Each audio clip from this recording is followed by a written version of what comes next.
الحمدللہ الذی حمدا کثیرا کما امر واشهد ان لا الہ الا اللہ وحدہ لا شریک لہ واشهد ان سیدنا و نبینا مولانا محمدا عبدہ ورسولہ۔ برادران کرام، جب اسرائیل فلسطینیوں پر کبھی حملے کرتا ہے یا جب کبھی برما میں مسلمانوں کو ستایا جاتا ہے، مارا جاتا ہے، نکالا جاتا ہے، یا مسلمانوں کا قتل ہوتا ہے، قتل عام بوسنیا میں، چچنیا میں، امریکہ بمباری کرتا ہے افغانستان پر یا عراق پر، اور ہندوستان میں فرقہ وارانہ فسادات ہوتے ہیں جس میں یک طرفہ طور پر مسلمانوں کا نقصان ہوتا ہے، جانی نقصان، تو ہم جگہ جگہ جلسے کرتے ہیں، مذمت کی قراردادیں ہوتی ہیں، کہیں کہیں بڑے احتجاج ہوتے ہیں، سیمینار کانفرنسز ہوتی ہیں کہ اس کا حل کیا ہو، علاج کیا ہو، روکا کیسے جائے، اور دنیا میں چاروں طرف جو مسلمانوں پر ظلم ہو رہا ہے صرف مسلمانوں ہی پر ہو رہا ہے بڑے پیمانے پر، اس کا علاج کیا ہو۔ کانفرنسز یا سیمینار یا احتجاج اس پر نہیں ہوتے کہ مسلمانوں کے ہاتھوں دنیا میں کتنے مسلمانوں کا، کتنی بڑی تعداد میں مسلمانوں کا قتل عام ہو رہا ہے۔ مثلا پاکستان میں ایک شیعہ علاقے پر بمباری ہوتی ہے اور بہت بڑی تعداد میں شیعہ لوگ مارے جاتے ہیں، پھر وہاں ڈاکٹرز کی ٹیم پہنچتی ہے، جو لوگ بچ گئے ہیں ان کو بچانے کے کام میں لگے ہیں، ان ڈاکٹروں کو بھی مار دیا جاتا ہے۔ اور یہ صرف ایسا نہیں کہ سنی شیعوں پر حملے کرتے ہیں، اس سے زیادہ بڑی تعداد میں وہ سنی جو کوئی بھی جس طرح کے بھی مجاہدین ہیں ان کے ہاتھ سے دوسرے سنی مسلمان مارے جاتے ہیں دن رات۔ سن 1988 سے یہ سلسلہ آج تک جاری ہے۔ خانہ جنگی چل رہی ہے یمن میں، مسلمان مسلمانوں کو مار رہے ہیں، عراق میں چل رہی ہے، مسلمان مسلمانوں کو مار رہے ہیں، مصر میں بہت بڑی تعداد کے اندر مسلمانوں کو مار دیا گیا، قتل کر دیا گیا، وہاں بھی قتل عام ہوا مسلمانوں کے ہاتھوں، مسلمانوں کا۔ شام میں خوریزی جاری ہے، خانہ جنگی ہے، مسلمان تنظیمیں لڑ رہی ہیں۔ دنیا کا بہت بڑا حصہ، تقریباً 50 ممالک ہیں مسلم اکثریتی ممالک، ان کی اکثریت ایسی ہے کہ جہاں پر مسلمان مسلمانوں کے ہاتھوں محفوظ نہیں ہے، وہ چاہے لیبیا ہو، چاہے ٹیونیشیا ہو، چاہے وہ الجزائر ہو، چاہے وہ مصر ہو، چاہے وہ پاکستان ہو، چاہے وہ عراق ہو، چاہے افغانستان ہو، اور دوسرے اور بہت سے ممالک ہیں۔ اگر آپ اعداد و شمار جوڑیں پچھلے 30 سال کے، تو اسرائیل نے جتنے فلسطینیوں کو شہید کیا، امریکہ کی بمباری سے افغانستان اور روس کے بھی داخلے سے افغانستان اور عراق میں جتنے لوگ مارے گئے، اور یہ تنظیمیں مختلف، اس میں اسے بھی شامل کر لیں جو کچھ پاکستان میں ہو رہا ہے اور جو کچھ ان ممالک میں ہو رہا ہے جن کے میں نے ابھی نام لیے، اس میں القاعدہ کے ہاتھوں جو کچھ ہوا، اس میں جو کشمیری مجاہدین یا پاکستانی وہ تنظیمیں جو دہشت گرد تنظیمیں جو کہلاتی ہیں ان کے ہاتھوں جتنے مسلمان مارے گئے، اور ISIS جو ابھی لیٹسٹ ہے اس کے ہاتھوں جتنے مسلمان مارے جا رہے ہیں، اگر ان سب کو آپ جوڑ لیں، مختلف مسلمان ملکوں کی جو آپس میں جنگیں ہوئی، تو امریکہ نے بمباری کی، امریکہ نے عراق پر بمباری کی، عراق اور ایران کی جنگ میں 10 لاکھ سے زیادہ لوگ ختم ہو گئے۔ اگر آپ ان سارے اعداد و شمار کو جوڑیں جہاں مسلمانوں کے ہاتھوں کتنے مسلمان مارے گئے، تو یہ اس سے بہت کئی گنا بہت زیادہ ہے اس تعداد سے، جس پر ہمیں دکھ ہوتا ہے، جس پر ہم سیمینار کرتے ہیں، جس پر ہم بیٹھ کر تدبیریں سوچتے ہیں، جس پر ہم مذمتیں کرتے ہیں، جس پر ہم احتجاج کرتے ہیں، یہ تعداد بہت زیادہ ہے، کئی گنا زیادہ ہے اس سے۔ دنیا کے کسی حصے میں غیر مسلموں نے اتنا مسلمانوں کا قتل نہیں کیا جتنا اتنے ہی عرصے کے اندر اس سے کئی گنا، اس سے بہت زیادہ گنا مسلمانوں نے مسلمانوں کا قتل کیا ہے۔ اس پر ہنگامے نہیں ہوتے دنیا میں، اس پر احتجاج نہیں ہوتے۔ کوئٹہ میں ایک بس جا رہی ہے، اس میں لیڈیز خواتین سوار ہیں، ماڈرن ہے، ایک خاتون ہی اس کے اندر داخل ہو جاتی ہے، پیٹ پر اپنے بم باندھ کر، خود بھی ختم ہو گئی، وہ بس بھی اڑ گئی۔ اب اس کا تعلق، ان عورتوں کا تعلق، وہ ٹھیک ہے فکری طور پر، وہ جنہوں نے مارا، جنہوں نے اپنے آپ کو بھی ختم کیا اور ان سب کو بھی ختم کر دیا، ان کی نظر میں یہ بے دین تھی، لیکن مسلمانوں کو مارنے کی، مسلمانوں کے قتل عام کی کسی سازش میں تو شریک نہیں تھی، ان کا کسی سازش سے کوئی تعلق نہیں تھا۔ تو ان شہریوں کو انہوں نے کیوں ختم کر دیا؟ خود بھی اپنی جان دی اس کے لیے۔ اس کے اوپر اگر کچھ خبریں پاکستان میں چھپ گئی، کچھ اخباروں میں آ گئی خبر، لیکن دنیا میں احتجاج کیوں نہیں ہوئے کہ ایسا کیوں ہوا، ایسا کیوں کیا گیا؟ اگر یہ کسی اور ملک، کسی ایسے ملک میں ہوتا جہاں کوئی غیر مسلم مار دیتا تو ساری دنیا میں مسلمان احتجاج کرتے۔ تو یہ مسلمانوں کے ہاتھوں جو کچھ ہو رہا ہے، اس پر احتجاج کیوں نہیں کرتے ہم، یا تدبیریں کیوں نہیں سوچتے کہ اسے کیسے روکا جائے؟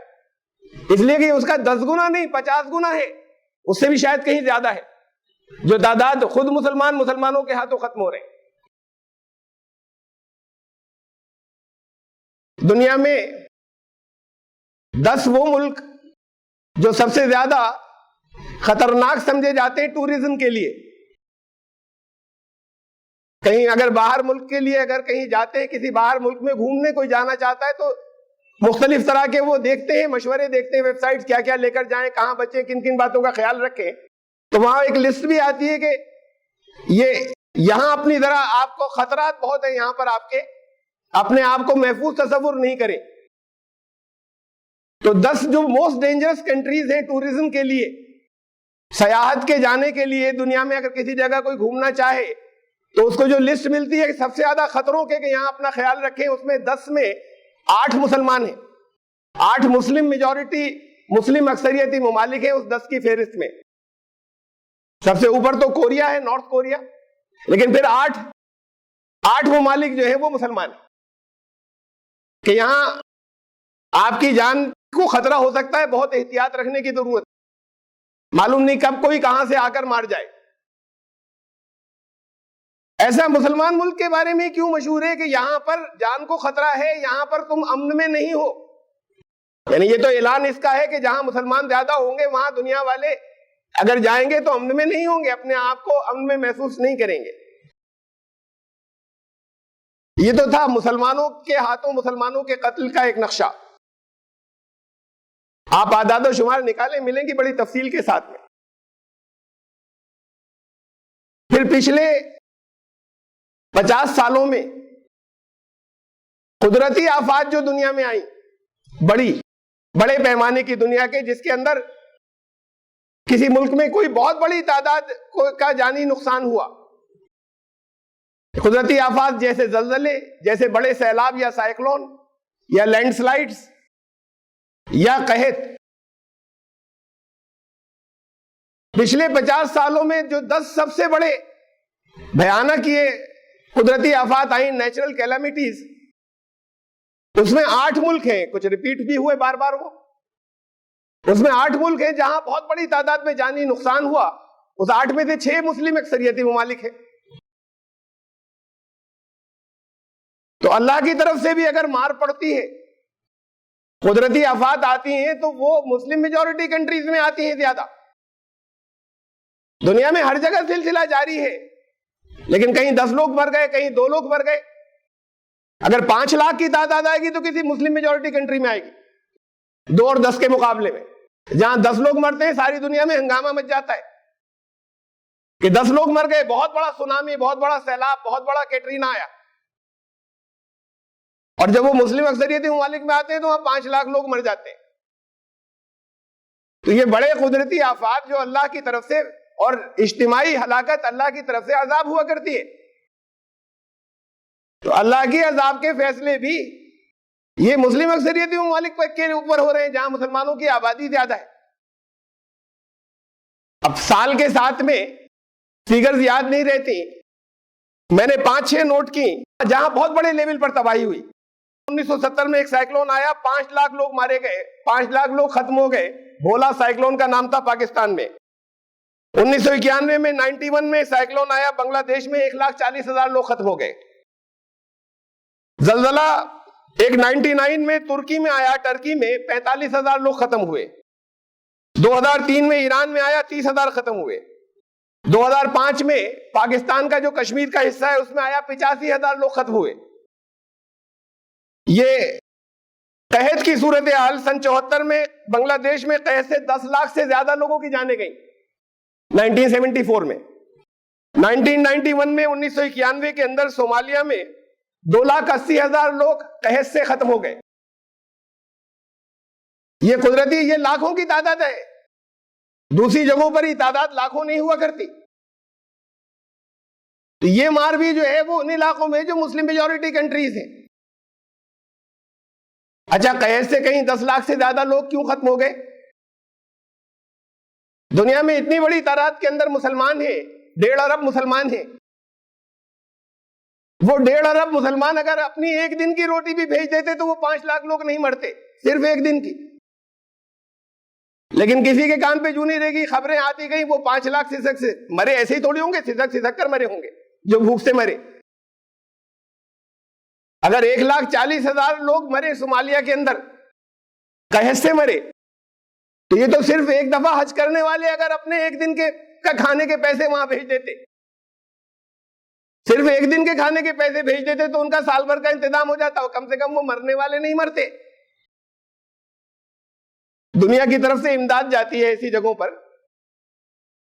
وہ امداد میں اس پر کوئی تبصرہ نہیں کر رہا کہ اس کے ڈیزائن کیا ہوتا ہے، کس طرح کا ہوتا ہے، کتنی اس کے اندر پبلسٹی ہوتی ہے، لیکن اس کے ساتھ بھی جو کچھ بھی آتا ہے وہ بڑا حصہ غیر مسلم ممالک سے آتا ہے بجائے مسلمان ممالک کے. وہ جو امداد جو جاتی ہے وہ اس کی قیمت وصول کرنا چاہتے ہیں، کرتے ہیں، لیکن وہ امداد وہ قیمت وصول نہ کر سکے مسلمان اکثریتی ممالک کی طرف سے نہیں جاتی.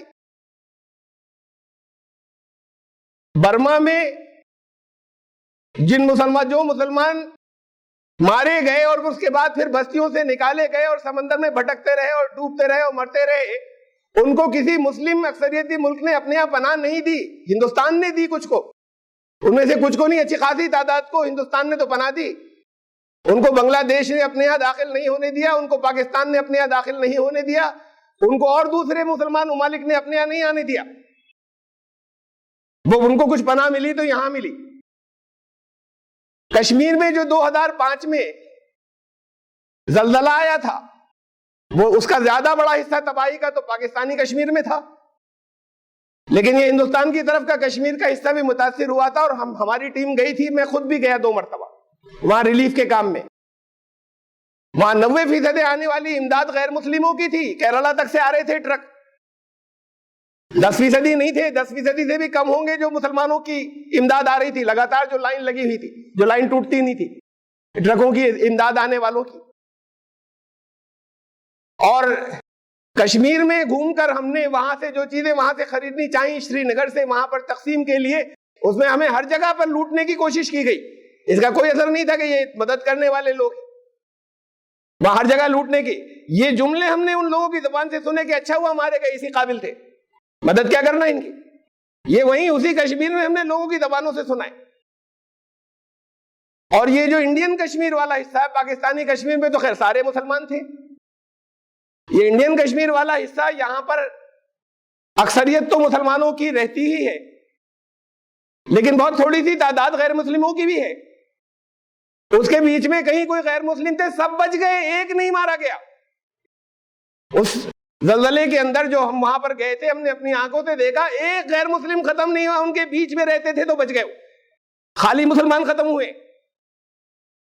وہاں سکھ بھی رہتے ہیں، وہ سکھ بچ گئے، جانی نقصان کسی ایک سکھ کا نہیں ہوا، کچھ عمارتیں کچھ گری ان کی سکھوں کی، لیکن جانی نقصان نہیں ہوا۔ تو یہ عذاب بھی انہی کے اوپر ہے، یہ تو مین میڈ نہیں ہے۔ اب جب اس طرح کے واقعات کہیں ہوتے ہیں ہمارے پاس سے، یہ جو غیر مسلموں کے ہاتھوں جگہ کہیں پر اگر مسلمان ستائے جاتے ہیں تو ہماری طرف سے احتجاج ہوتے ہیں، ہمیں دکھ ہوتا ہے، اس پر دکھ کیوں نہیں ہوتا؟ اس کی خبریں چاروں طرف کیوں نہیں پھیلتی؟ اس پر کانفرنسز کیوں نہیں ہوتی؟ یہاں پھر یہ بات کہ مسلمانوں کے ہاتھوں اتنے مسلمان ختم کیوں ہو رہے ہیں؟ ہماری کچھ غیر مسلموں میں دعوت کی ٹیمیں جاتی ہیں، آس پاس کے گاؤں میں جاتی ہیں، وہاں ان سے بات کرتے ہیں، جہاں غیر مسلم اکثریت میں ہوتے ہیں وہاں ان سے جا کر بات کرتے ہیں کہ مورتی پوجا چھوڑو، توحید کی بات، یہی حق ہے۔ لوگ سنتے ہیں، عمل کریں نہیں کریں سر ہلاتے ہیں کہ باتیں آپ کی ٹھیک ہیں۔ کبھی کبھی ایسا ہوتا ہے، ابھی گزشتہ ہفتے ہر جمعے کو لوگ نکلتے ہیں، گزشتہ ہفتے جو لوگ لوٹ کر آئے انہوں نے میٹنگ میں رپورٹ رکھی کہ جب وہ جہاں پر بھی لوگوں کو اکٹھا کرنا چاہ رہے تھے وہاں اختلاف تھا، وہ دوسری طرف کے لوگ نہیں آ رہے تھے، وہ گاؤں کے ایک حصے کے لوگ ان کی طرف نہیں آئیں گے، اگر وہ لوگوں کو اکٹھا فلاں جگہ کر لیں تو ادھر کے نہیں جائیں گے۔ آپس میں اختلاف تھے، ایک دوسرے کی طرف جانے کے لیے تیار نہیں تھے، تو سب نے مل کر یہ کہا مندر پہ رکھو پروگرام، وہاں سب آئیں گے۔ آپس میں چاہے جتنے اختلاف ہو، مندر پر پروگرام ہوگا تو وہاں سب جائیں گے، سارے ہندو، رکھا، سب آئے وہاں پر جتنوں کے آپس میں اختلافات تھے۔ آپ اپنی کسی مسجد کے لیے کہہ سکتے ہیں کہ وہاں پر ایک پروگرام رکھ لیجئے تو ہر مسلک کے لوگ آئیں گے، یہ مسجد کے لیے نہیں ممکن ہے۔ وہ جن کے اندر کوئی کسی بھی طرح کی اتحاد کی کوئی بنیاد نہیں ہے، وہ مندر کے نام پر ہو جاتے ہیں اکٹھے۔ یہاں مسجد کے نام پر اکٹھا ہونا تو بہت دور کی بات، مسجدیں بننے سے پہلے اس لیے بنتی ہیں کہ ہمارے فرقے کی بن جائے، ہمارے مسلک کی بن جائے، بننے سے پہلے نیتیں اور ارادے یہ ہوتے ہیں ہمارے مسلک کی ایک مسجد بن جائے۔ ایمان لانے والوں کی نماز کی بات نہیں ہوتی، ہمارے مسلک کی ہو، پھر ہمارے مسلک کی ہو تو پھر ہمارے مسلک کی، اس کے اندر سب طرح کے پروگرام ہوں گے، ہر طرح کی اشاعت کی جو تحریکیں ہیں وہ اندر بیٹھیں گی چلیں گی۔ کوئی دوسرا آ کر، جس ہر ایک کو تو داخلے کی اجازت نہیں ہے، لیکن جو آئے اور داخل بھی ہو وہ نماز پڑھ کر چپکا چلا جائے، اس سے آگے وہ وہاں پر کچھ نہ کرے۔ کوئی قرآن شریف کا اگر کسی مستند ترجمے سے ترجمہ پڑھنا چاہتا ہے تو اس کی اجازت نہیں ہے۔ آپ کی مسجدوں کے اندر مسجدیں اس لیے بنتی ہیں کہ آپس میں دل پھوٹے ہوئے ہیں، مسجدیں اس لیے تھی کہ لوگ متحد ہوں، کہ باہر چاہے جتنے اختلاف ہوں یہاں آ کر بھول جائیں، اتحاد کا سینٹر تھی نا۔ مسجدیں جو ہیں وہ نفاق کا، مسجدیں آپس میں دشمنی کے مراکز ہیں، تو پھر یہ ایک دوسرے کو قتل کیوں نہیں کریں گے، ایک دوسرے کو ماریں گے کیوں نہیں، یہ ایک دوسرے کے خون کے پیاسے کیوں نہیں ہوں گے؟ اور یہ تو ایک بات ہوئی کہ یہ نقصان ہے، اس نقصان کا احساس نہیں ہے، دوسری بات ہے کہ اس نقصان کا ذرا بھی احساس نہیں ہے کہ اگر وہاں پر اسرائیل کی طرف سے اگر کوئی کسی حملے کے اندر 20 فلسطینی مارے جاتے ہیں تو ساری دنیا میں احتجاج ہوتا ہے۔ اس کا احساس نہیں ہے کہ ہزاروں لوگ جو ہیں وہ روزانہ مسلمانوں کے ہاتھوں ختم ہو رہے ہیں، ہزاروں مسلمانوں کے ہاتھوں ختم ہو رہے ہیں، یہ احساس بھی نہیں ہے، اس پر کوئی احتجاج نہیں ہوتا اور کوئی بے چینی نہیں ہوتی تو پھر اللہ کی طرف سے سزا کسے دی جائے، ان کو دی جائے یا ان کو دی جائے؟ تو اللہ کی طرف سے عذاب آتے ہیں، اللہ کی طرف سے سزائیں دی جاتی ہیں۔ یہاں ہم لوگ کہتے ہیں کہ ہمارے یہاں بہت سے مسلک ہیں،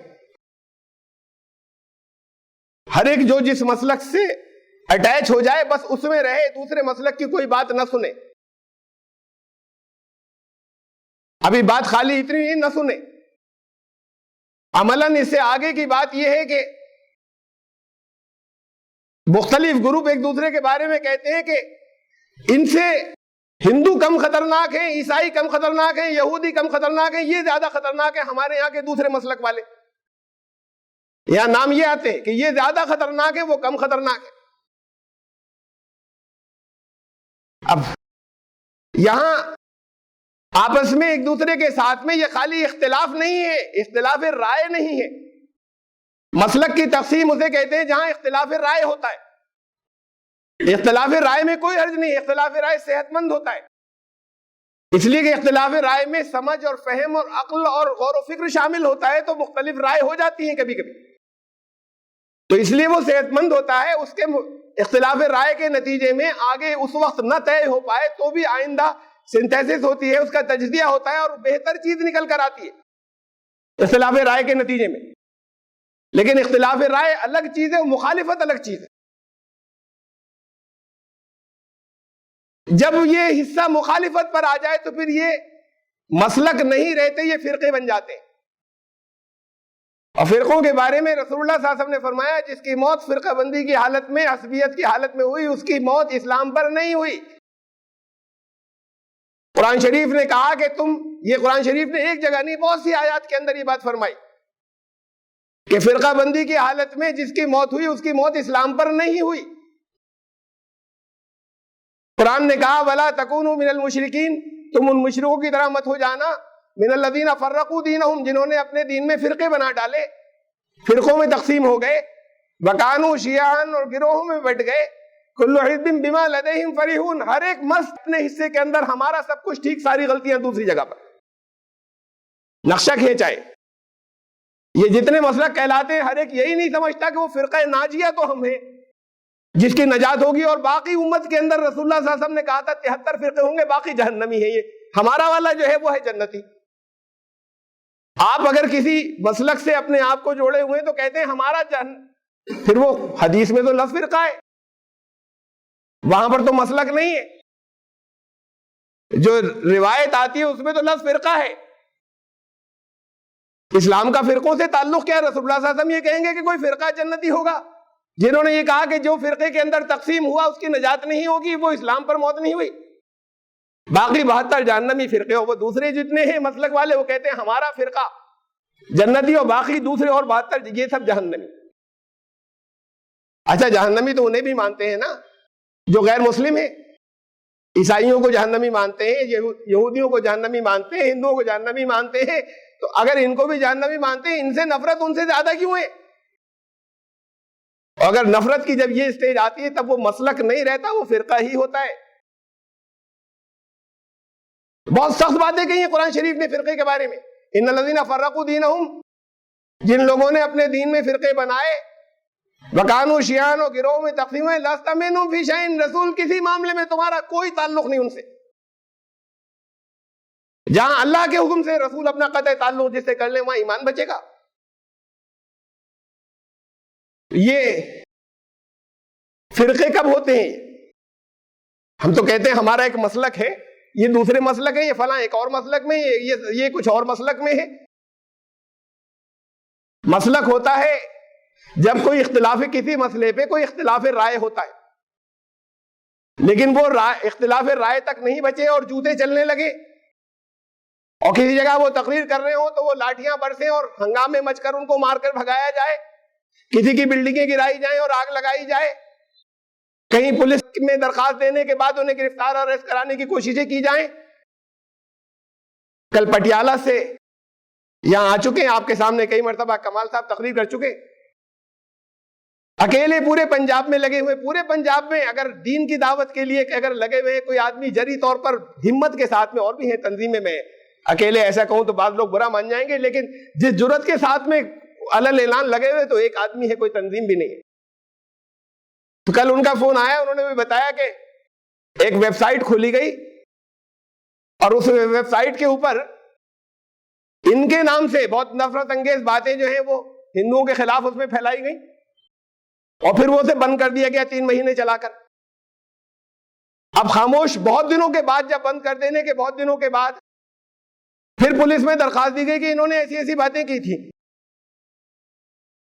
تب وہ ایک آفیسر ہیں وہاں اسپورٹس کے اندر، وہاں ان کے اوپر فوراً ایک اس طرح کے، حالانکہ سارے غیر مسلم انہیں پسند کرتے ہیں، عزت کرتے ہیں، لیکن درمیان میں پھر وہ شدت پسند تنظیموں کے لوگ بھی ہیں نا.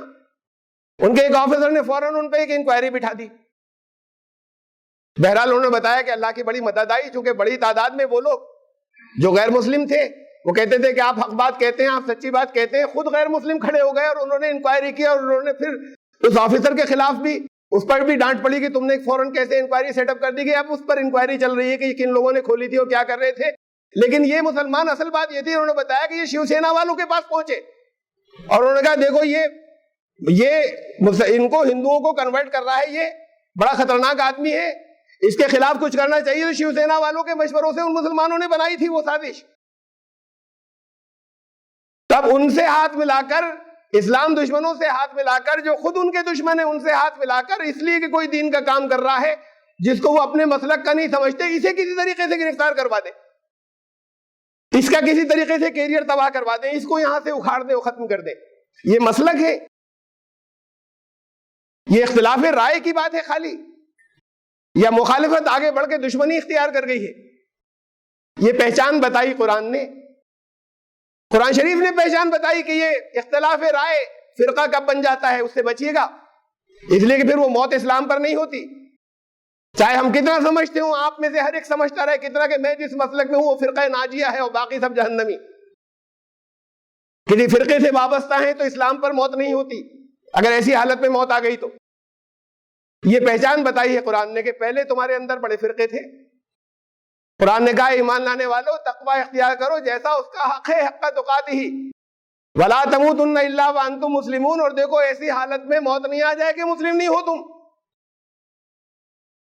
وہ حالت کون سی ہے؟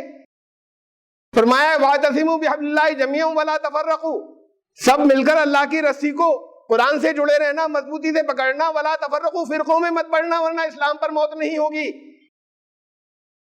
اور پھر آگے یہ بھی بتایا فرقے کیا ہوتے ہیں، ڈیفائن کیا ہے، تعریف تو خود قرآن نے بتائی ہے.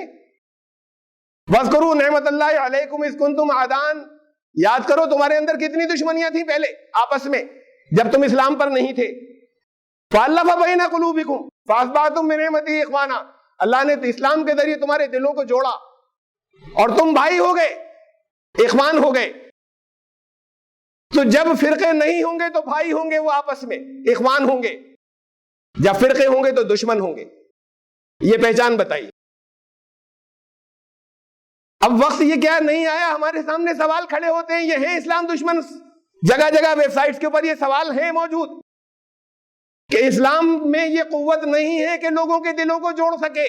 یہ ان الفاظ میں سوالات اور اعتراضات موجود ہیں. میرے پاس ان کا کوئی جواب نہیں کہ میں یہ دوں کہ نہیں ہے اسلام میں قوت.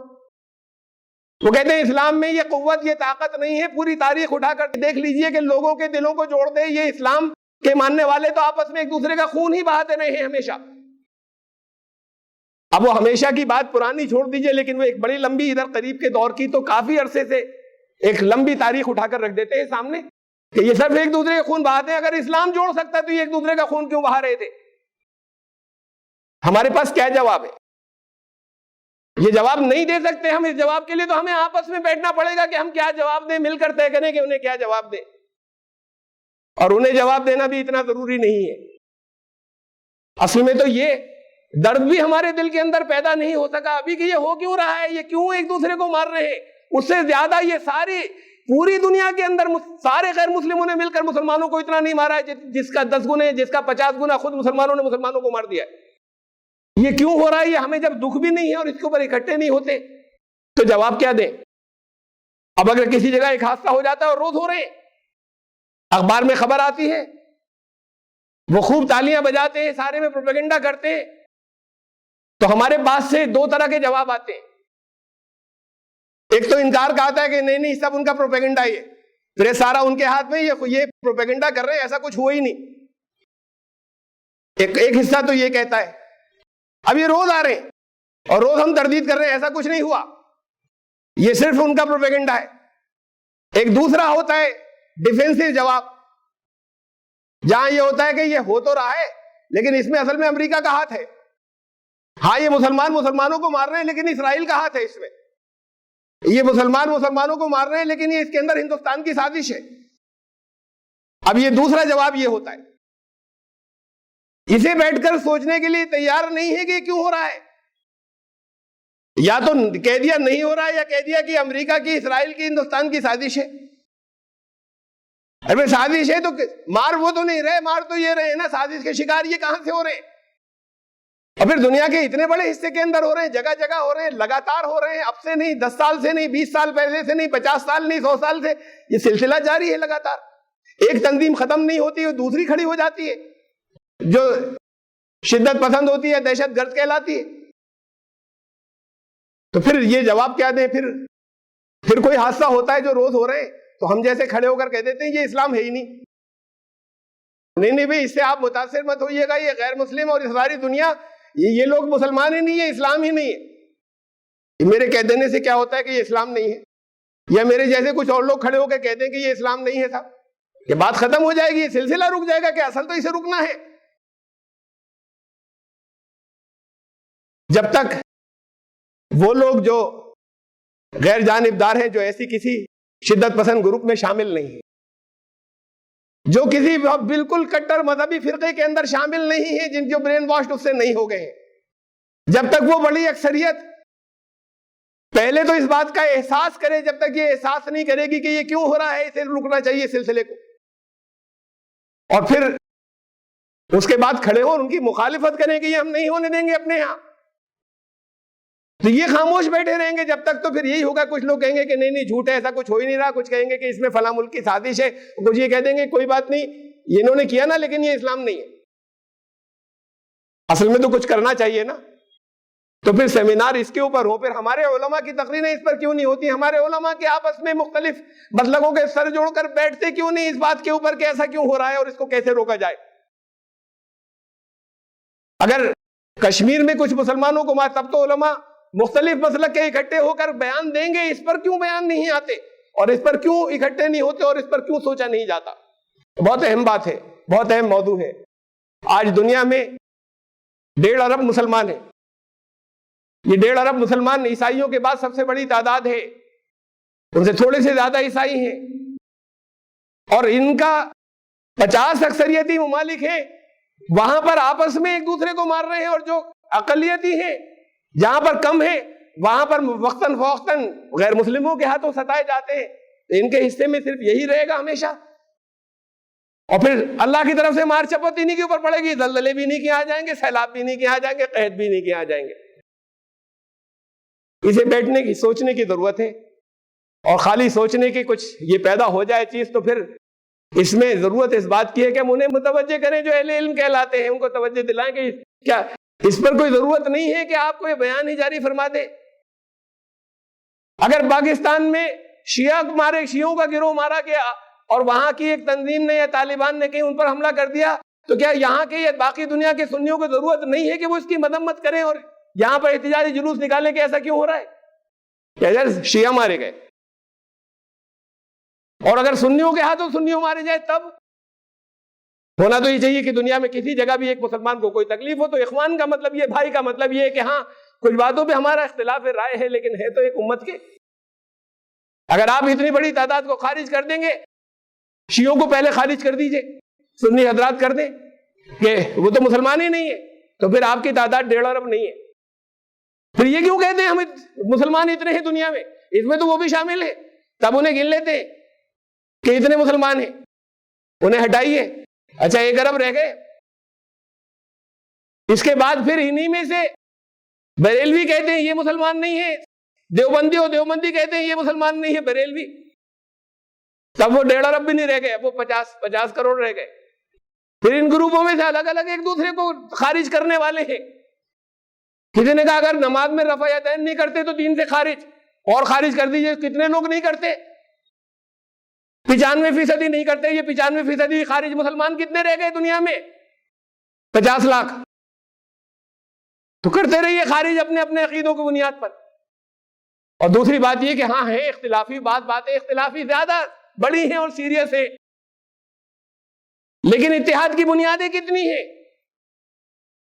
قرآن شریف نے غیر مسلموں کے لیے کہا کہ اگر یہ اللہ کا رسول نہیں مانتے چلو ابھی رہنے دو، اگر یہ قرآن کو اللہ کا کلام نہیں مانتے ابھی رہنے دو، ان سے کہو ہمارے تمہارے درمیان کچھ تو ہے مشترک، آؤ اس پر اکٹھے ہو جائیں۔ قل یا اہل الکتاب تعالوا الی کلمۃ سواء بیننا وبینکم الا نعبد الا اللہ ولا نشرک بہ شیئا۔ ان سے کہو کہ اے پچھلی کتاب والو آؤ ہم تم ایگریمنٹ کر لیں، ہم تم اسی پر متحد ہو جائیں، تم چاہے ابھی آخری رسول اللہ کا نہ مانو، چاہے قرآن کو اللہ کا کلام نہ مانو، یہ تو تمہاری کتابوں میں بھی ہے کہ وہ صرف ایک ہے اور اس کا کوئی ساجی اور شریک نہیں ہے، یہ ہمارے یہاں بھی ہے تمہارے یہاں بھی، آؤ اسی پر اکٹھے ہو جائیں۔ ایک بنیاد اگر کامن مل رہی ہے، مشترک مل رہی ہے، تو قرآن کہہ رہا ہے کہ ان سے یہ کہو کہ آؤ اس پر تو اکٹھے ہو جائیں، صرف ایک بنیاد پر۔ یہاں اتحاد کی بنیادیں کتنی ہیں؟ یا ہزاروں بنیادیں، اختلافی باتیں دو چار ہیں تو نہیں، جب تک وہ دو چار اختلافی باتیں رہیں گی تو اکٹھے نہیں ہونا تو الگ بات، دشمن ہوں گے ایک دوسرے کے، ایک دوسرے کو تباہ کرنے کے لیے لگے ہوں گے، اسلام سے خارج کر رہے ہوں گے۔ جب تک یہ نہیں ہوگا تو دنیا والوں کی مار بھی پڑتی رہے گی، اللہ کی طرف سے یہ عذاب اس شکل میں بھی آتا ہے کہ خود گھر کے لوگ مصیبت بن جاتے ہیں، وبال جان بن جاتے ہیں۔ قرآن شریف نے کہا تمہاری یہ تو گھر کے لوگ، تو دوسری بات اپنے مسلک، اپنے فرقے، اپنے جو مذہب کے لوگ کہلاتے ہیں انہیں تو جانے دیجئے۔ قرآن شریف نے کہا اللہ تمہیں تمہارے بچوں کے ذریعے، تمہاری اولادوں کے ذریعے عذاب دے گا، کہ اولاد تمہارے لیے عذاب بن جائے گی۔